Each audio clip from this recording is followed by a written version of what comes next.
Imagine you're sitting at a really lavish candlelit dinner party in Paris. Okay, setting the scene. Yeah, and the year is 1757, and the man sitting across from you is like practically dripping in flawless diamonds. Sounds like a pretty good dinner party. Right. But for the entire meal, he hasn't taken a single bite of food. He just talks. Which is a little weird. Definitely weird. And then right in the middle of a perfectly casual conversation, he mentions with absolute deadpan sincerity, by the way, that he is 300 years old. Just drops that casually into the conversation. Exactly. Now, I want you to imagine that exact same name belongs to a 6th century monk who literally gave the shirt off his back to a freezing beggar. Let's talk about a pivot. Yeah. And this monk's legacy is, it's the oldest, most battle-scarred church in all of Paris. It really is one of the most jarring historical whiplashes you can experience, honestly. Oh, for sure. I mean, you have a single name that serves as a container for two completely opposite extremes of human behavior. Which is exactly what we are getting into today. Welcome to the deep dive. Glad to be here. We have a massive stack of sources in front of us today for you. We're pulling from 18th century aristocratic diaries, Catholic hagiographies, some really complex architectural archives. And even some pretty out there 20th century esoteric texts. Yeah, those get wild. But our mission today is to untangle the incredibly bizarre tale of two distinct legacies tied to one iconic name, which is Saint-Germain.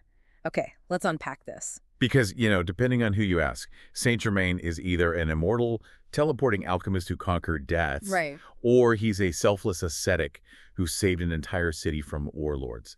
We're basically looking at two men who achieved immortality, but they did it through completely, totally contradictory methods. We're going to take you from the glittering grifts of high society Europe to a basically Mad Max-style power vacuum in the Dark Ages. It's quite the ride. Oh, yeah.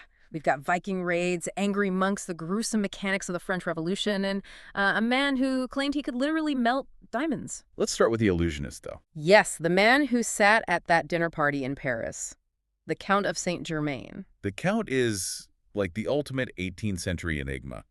He's a masterclass in how a person can completely manufacture their own myth. From scratch. Pretty much. He drops into high society seemingly out of nowhere, and, to this day, his true origins are heavily debated. And he didn't make it easy on anyone trying to track him either. Not at all. I was looking through the sources, and it reads like a witness protection program run amok.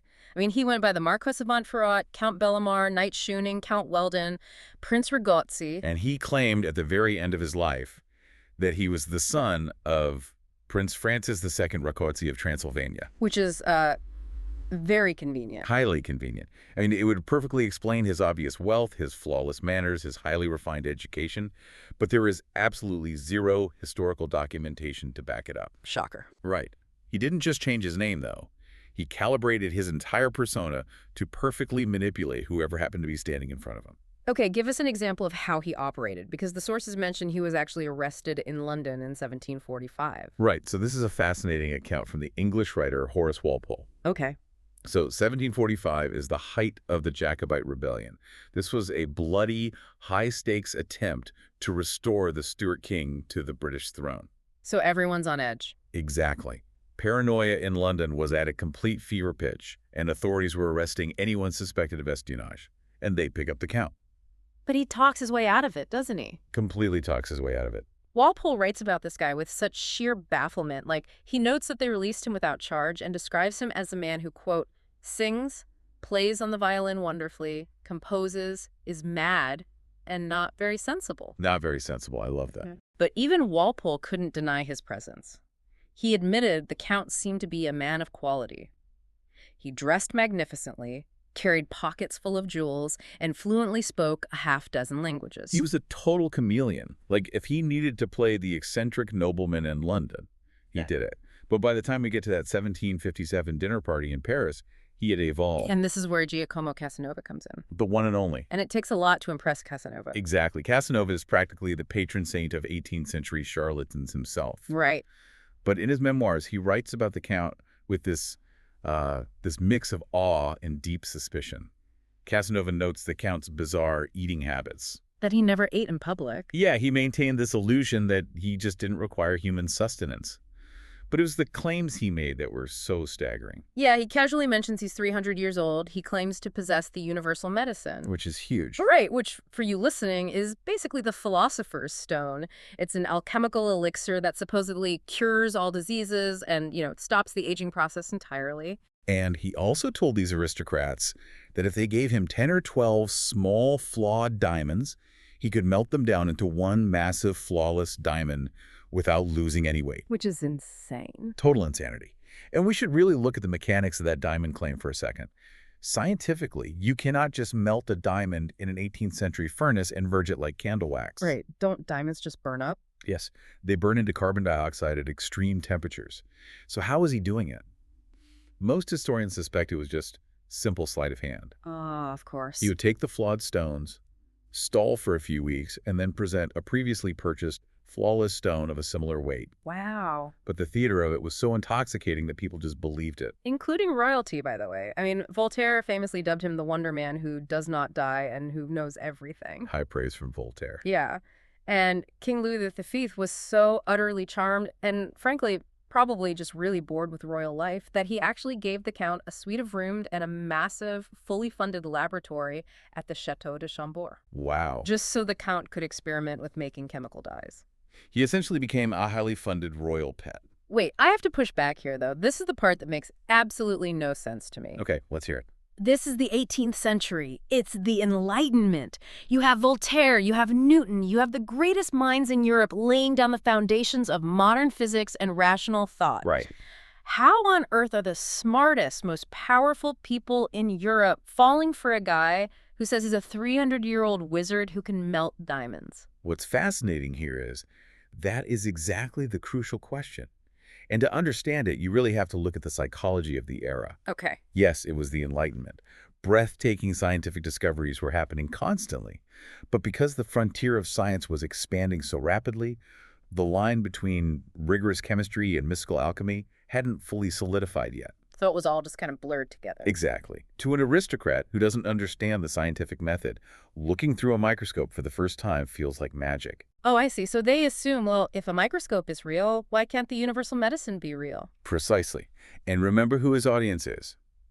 These are incredibly wealthy people who have everything they could ever possibly want, except time. Right. They can't buy time. No, they can't. They had a deep existential terror of aging and disease.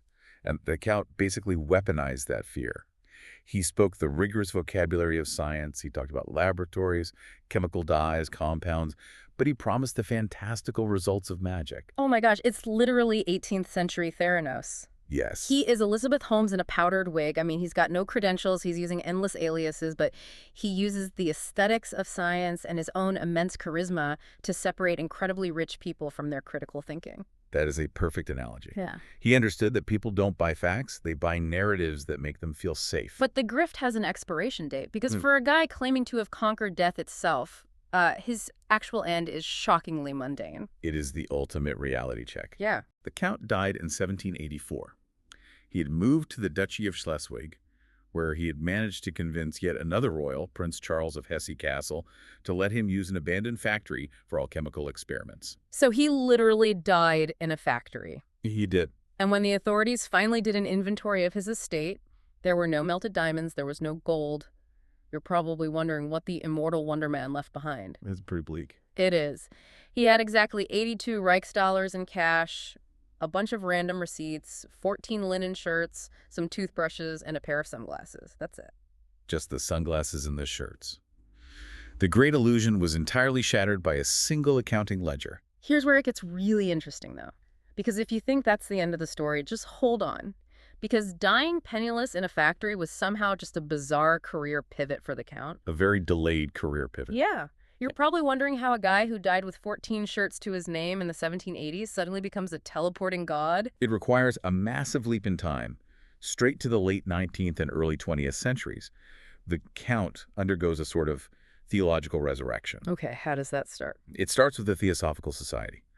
Helena Blavatsky, who founded Theosophy, basically drafts the Count into her esoteric belief system. She categorized him as a master of the ancient wisdom, which is like an enlightened being who had transcended normal human limitations. And then it completely escalates in the 1930s. There's this man named Guy Ballard, and he claims he's out hiking on Mount Shasta in Northern California. As one does. Right. He stops for a drink of water, and supposedly the Count of Saint-Germain just walks right up to him. Naturally. Yeah, naturally.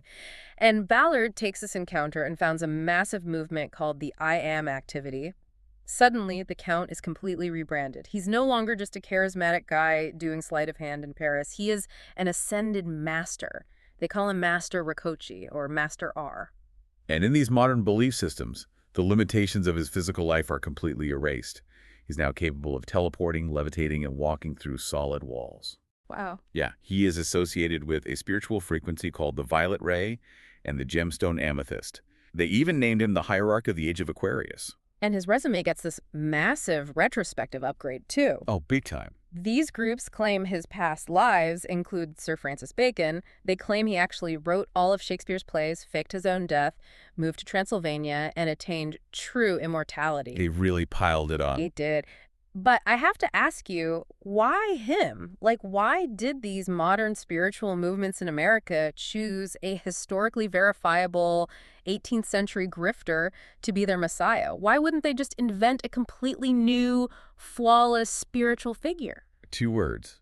Brand equity. Really? Yeah, it is a highly strategic move. Yeah. If you are starting a new religion and you invent a deity from scratch, you have to do all the heavy lifting to convince people this entity matters. Right, that makes sense. But if you root your new religion in a figure who already possesses a massive historical aura of mystery, you get instant pseudo-historical credibility. It's like rebooting a famous movie franchise instead of making an indie film. The audience already knows the name. Exactly. The Count already had the endorsement of Casanova, of Voltaire, of kings. By co-opting him, these 20th century movements didn't have to build a mythology from scratch. They just hijacked his existing PR and elevated it from parlor tricks to divine magic. Wow. So the Count used the illusion of wealth and immortality to basically live forever in myth. He did. But our stack of sources has a second Saint-Germain, a man who achieved a very different kind of immortality, not by pretending to have wealth, but by actually giving it away. A total 180. Yeah, we are going back to the 6th century to meet the original Saint-Germain of Paris. The 6th century bishop is, in every conceivable way, the anti-Count. Truly. He was born around the year 496. He eventually becomes the Bishop of Paris. And while the Count was famous for hoarding fake diamonds and wearing velvet, Bishop Germain was known simply as the father of the poor. Which is such a striking contrast. It really is. He wore a rough, simple tunic. In his early days as an abbot, he gave away so much of his monastery's wealth to starving people that his own monks actually mutinied. Right. The historical sources note that the monks were terrified he was going to literally bankrupt the abbey. Which is a valid concern for an accountant, I guess. Definitely. So they rebelled and locked him inside a prison cell. No way. Yes. Though, according to Catholic hagiography, the heavy doors miraculously opened of their own accord later that night. It's an unbelievable image. A man so relentlessly generous that he has to be imprisoned by his own staff. It's just to stop him from giving everything away. Yeah. But his influence wasn't just handing out bread to locals. To understand Germain, you really have to understand the nightmare that was 6th century politics. Right, you have to contextualize the Merovingian era. Set the scene for us. Okay, so the Western Roman Empire has just collapsed. Yeah. All the infrastructure, the laws, the stability of Rome, it's gone. Gaul is entirely fractured. It is a post-apocalyptic, basically Mad Max-style power vacuum. Just chaos. Total chaos. You have brutal Frankish warlords fighting for territory everywhere. And right in the middle of this bloody power vacuum is Bishop Germain. He ends up dealing directly with King Childebert, the son of Clovis. Who's not an easy guy to deal with. No. Childebert is a worldly, ambitious, and often brutal ruler. But Germain somehow manages to exert this profound moral influence over him. A great example of this is when Childebert was besieging the city of Zaragoza in Spain in 542. Okay. He had the city surrounded, ready to sack it. But he lifts the siege and walks away, simply because the city's bishop brings out a holy relic, the tunic of the martyr St. Vincent. And Childebert brings that relic back to Paris, right? He does. And under Germain's guidance, this brutal warlord completely reforms his life. And I want you to picture the contrast here. Think back to the 18th century Count, building a multi-million franc laboratory, to entertain a bored King Louis XV with fake diamonds. Now look at the 6th century bishop. Germain convinced King Childebert to take his actual physical wealth, his heavy silver plates and the massive silver chains he wore around his neck, and melt them down. But not for magic. No, not for magic. To buy food for the starving peasants of Paris. That is the fundamental difference between performing for power and actually transforming it. And Germain spent his entire life trying to negotiate peace in an era of just constant slaughter. Because after Childebert died, the kingdom split and things got incredibly dark. Oh, it was a bloodbath. Yeah. You had a fractured kingdom ruled by rival royal brothers and their wives, Brunhaut and Fredegund, who absolutely despised each other. It sounds like a soap opera, but with way more murder. Exactly. The assassinations and civil wars were endless. And Germain was virtually the sole moral anchor trying to hold society together. What did he do? Well, he wrote letters standing between armies, begging these warlords to spare each other, warning them of divine justice. He even excommunicated a king named Childebert for severe immorality, which was an incredibly dangerous thing to do to a guy with an army. Yeah, he was fearless. He was a guy in a tunic standing up to warlords with swords. And because of that relentless, selfless work, his legacy outlasted the warlords entirely. If we connect this to the bigger picture, it's really about endurance. Yeah, because Bishop Germain died in 576. But his legacy became physically carved into the bedrock of Paris. Let's look at the monument he left behind, the Abbey of Saint-Germain-des-Prés. Today, it is officially the oldest existing church in Paris, and its survival through the centuries is a literal masterclass in architectural resilience. It started with King Childebert, didn't it? It did. Remember that relic he got from Spain, St. Vincent's tunic? Well, in 558, he built a massive church in the open fields outside the walls of Paris to house it. And Bishop Germain consecrated it. Right, and when Germain died, he was buried there in a small side chapel. Over time, the entire complex was renamed in his honor. But, a building outside the defensive walls of Paris in the Middle Ages is a prime target. Oh, yeah. In the 9th century, Vikings swept up the Seine River. They weren't there to admire the architecture. They were looking for gold. Naturally. And they burned the church to the ground. Twice. Twice. But the community rebuilt it, and they rebuilt it stronger. By the 11th century, they constructed this massive Romanesque bell tower. That's beautiful. For those who aren't architecture nerds, Romanesque means thick, heavy stone walls, small windows, almost like a fortress. That tower still stands today. Incredible. And then in the 12th century, the church got a massive upgrade to the new Gothic style. It was actually the very first building in the Paris region to utilize flying buttresses. Which is a brilliant mechanical innovation. Flying buttresses are those giant external stone arches that prop up the outside of the building. Right. By pushing the weight of the roof outward onto these arches, it allowed the builders to hollow out the walls and install massive, towering stained glass windows, flooding the dark church with light. It became the sprawling center of European scholarship run by monks who preserved ancient texts. It was a beacon of light and learning for centuries, which really makes its fate during the French Revolution absolutely agonizing to read about. Yeah, this part of the deep dive is visceral. It is. We are in September 1792. The revolution is at a boiling point. The government has seized the abbey and turned its buildings into a makeshift prison. A really bad place to be. Yeah. The revolutionary leader, Georges Danton, gives a fiery, terrifying speech, essentially demanding death for anyone opposing the new government. And the mobs take that speech completely literally. They march on the abbey. What follows is historically known as the September Massacres. It was pure butchery. It really was. The prisoners were dragged out of their cells, subjected to these rapid, 2-minute mock trials, and then shoved out the doors into the abbot's beautiful garden. And waiting in the garden was a crowd armed with pikes, heavy swords, and axes. The numbers are staggering. They hacked to death 135 Swiss guards who had survived an earlier battle, and 22 priests who had simply refused to swear a loyalty oath to the new regime. Right there in the grass. Right there. And as if the massacre wasn't enough, the revolutionary government then seized the ancient church itself and turned it into a factory to manufacture saltpeter for gunpowder. And chemically, that is a death sentence for a medieval building. Absolutely. Explain the mechanism there, because it sounds strange that just making gunpowder would destroy a building even without an explosion. Okay, so saltpeter is potassium nitrate. It is highly corrosive.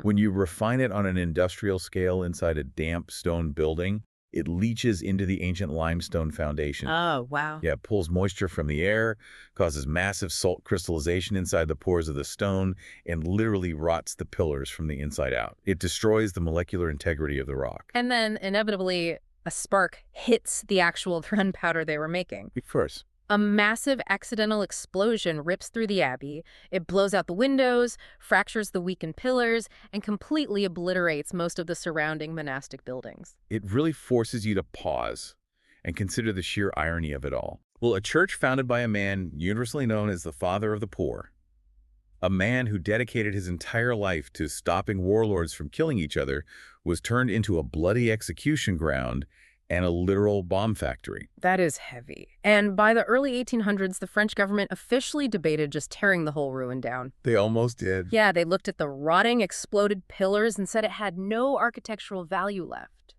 But the people of Paris pushed back. In 1802, they decided to rescue it. And the massive restoration that happened in the 19th century is what gives us the striking visual experience of the church today. It wasn't just a repair job, though. It was a complete reimagining. Oh, absolutely. An artist named Hippolyte Flandrin spent years, from 1856 to 1861, suspended on scaffolding. He painted the interior, covering the entire nave in these brilliant starry frescoes, deep azures, and massive amounts of gold leaf. Gorgeous. And the original ancient architecture had to be dealt with, too. Those heavy 12th century Romanesque column capitals, the ones intricately carved with harpies and mythical monsters, were crumbling from the saltpeter damage. Right, they couldn't support the weight. Exactly. So they carefully removed them, preserved them in a museum, and replaced them with brightly colored neo-Gothic copies. It makes the interior incredibly vibrant. And that resilience makes it a literal anchor of modern Parisian culture.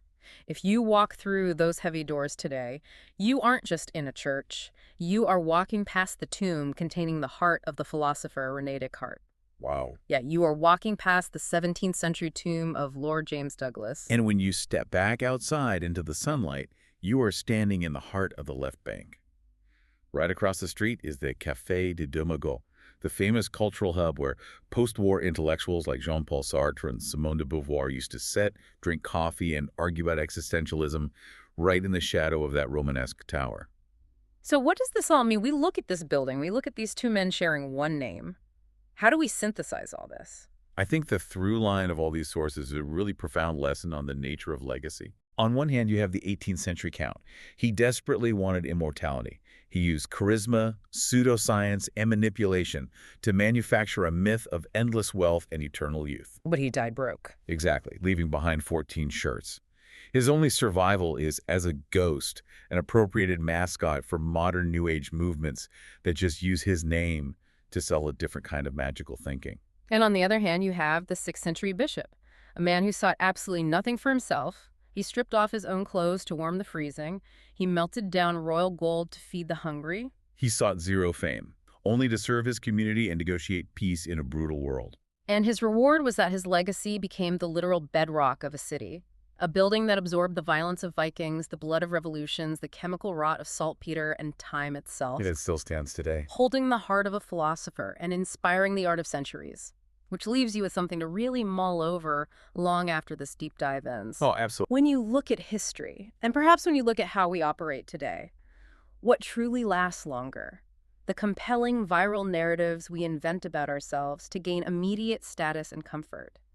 Or the quiet, selfless, foundational work we do, the kind of work that others can eventually build upon long after we are gone? That's a powerful question. Thank you for joining us on this custom deep dive. We always love unpacking these historical puzzles with you. Please gather your next stack of sources, and we'll see you for another exploration soon.